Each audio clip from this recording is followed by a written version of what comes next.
Добре дошли във видеото «Пътят на Шаолин». Изкуството да владееш живота си чрез вътрешна сила и устойчивост, базирано на мъдростта на майстор Ши Хенг И. Какво всъщност означава да владееш живота си? Това не е просто постигане на цел, а доживотен процес на усъвършенстване. Това е философията на майсторството. Според шаолинските традиции, майсторството е по-дълбоко от кариерен успех. Концепцията кунг-фу означава да превърнеш ежедневието си в практика на осъзнатост и самоконтрол, за да бъдеш майстор на живота. Ежедневието в Шаолин е изградено около естествените ритми на Земята, използвайки ян енергията. Вършете най-важните си задачи преди обяд, когато вътрешната ви енергия е в своя възход. Сега ще разгледаме урока за двете стрели. Ключова будистка концепция за болката и страданието. Първата стрела е неизбежната болка или обида. Втората стрела е нашата реакция към нея.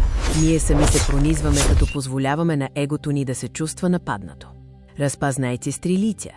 Ролята на наблюдателя ни учи да не търсим вцепеняване, а да наблюдаваме болката. Превключете от реакция към чист анализ, като се запитате как точно се чувства усещането.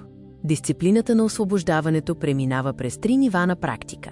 При майсторството нещата, които преди са ни наранявали, губят властта си над нас. Използвайте тази медитативна техника. Първо, идентифицирайте първата стрела.